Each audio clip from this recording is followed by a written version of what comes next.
The big days just keep coming now as the race for president is real. Hillary Clinton announced now she's getting ready for the first event that will no doubt be a bruising campaign. She's already under fire from Republicans, including Marco Rubio. Now, he didn't trash her in his announcement. It was about him and, in fairness, a more affirmative vision than many might have expected. But he did take his aim at her and others in the field. So where's the balance of power on this day? Richard Socarides, former senior advisor to President Clinton and a Democratic strategist, and Kevin Madden, CNN political commentator and Republican strategist, take us through it. Mr. Socarides, can you say, in the interest of balance, that you were impressed with Marco Rubio last night?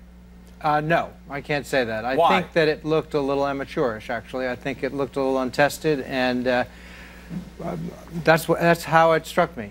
A big glass of haterade from Socarides. No, I didn't say I hated him. I certainly don't hate him. He's being praised for this morning, for hitting on affirmative themes, for putting out his best foot forward. What did you see in it?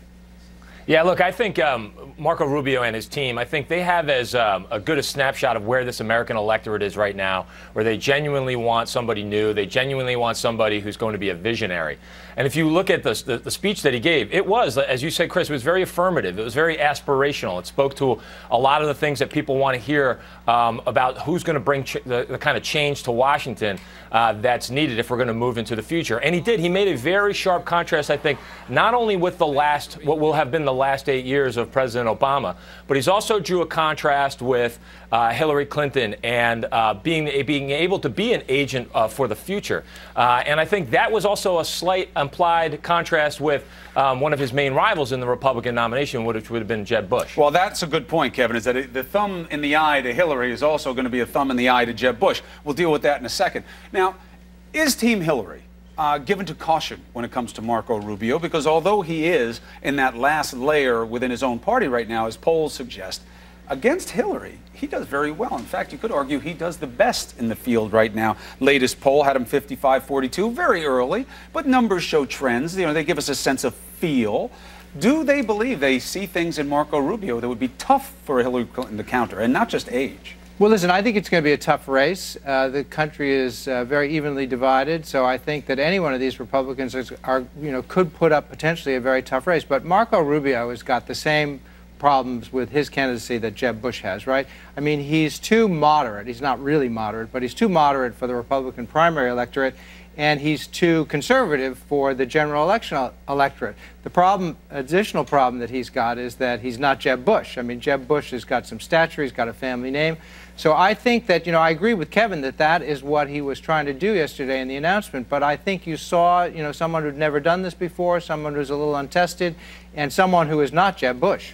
Well, let me disagree with that. If you remember, Marco Rubio came to prominence with a lot of Tea Party support, a lot of really base conservative support when he first ran for the Senate. And he does, I think many folks would say, represent one of the candidates who has the ability to bring together not only the establishment Republicans, but the base Republicans in a primary. And then in a general election, because of his Cuban-American heritage, he has an ability to go out and win some of those Hispanic voters that we did so poorly with in 2012. So I think many Democrats have to look at him as a potentially very strong general election candidate. He came in with the Tea Party, Kevin, but Richard, then he took his position on immigration, which may have been seen as a very moderate one, but it angered people within the base. That's exactly right. That's exactly right. Yeah. The Republican Party is very factionalized, and there's no real faction for him. I mean, he supports immigration reform, which would suggest that he's a little bit more of a moderate, but he does not support marriage equality. He does not believe that there's a climate change problem. I mean, he is kind of a man without a home in the Republican Party. The Democrats have their own problem. They've got everybody's clamoring for Elizabeth Warren to run, so there's fractions on both sides, I think. I mean, but listen, if you look at what he's done with proposing a very bold tax plan, a very pro-growth tax plan, I think that's going to energize a lot of conservatives to his side inside a Republican primary. Kevin, how far up did he move in your standings yesterday? I have him in probably the top three. I would say Jeb Bush, Scott Walker, and Marco Rubio. Probably, if you look at organization.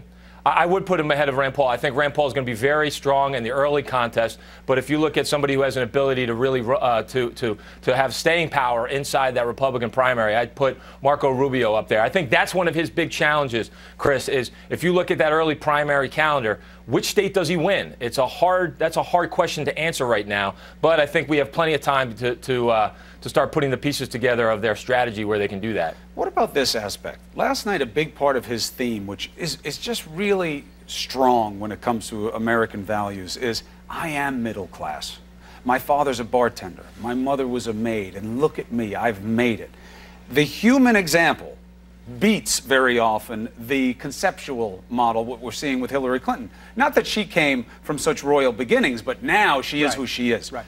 Does that concern you? It doesn't concern me, but I think it's an excellent point because, voting is an emotional experience. It's not always, a strategic experience. People don't go to the voting booth and say, well, this person is for this person for that. You have to have an emotional reaction to a candidate, and I think that is where he is potentially the most threatening to the Democrats. But look at Hillary Clinton. What's her visceral She's poll? had a flawless rollout.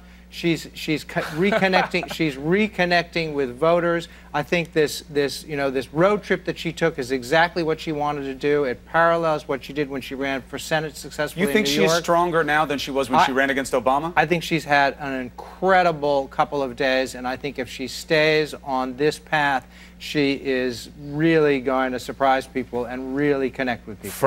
From haterade to the Kool-Aid.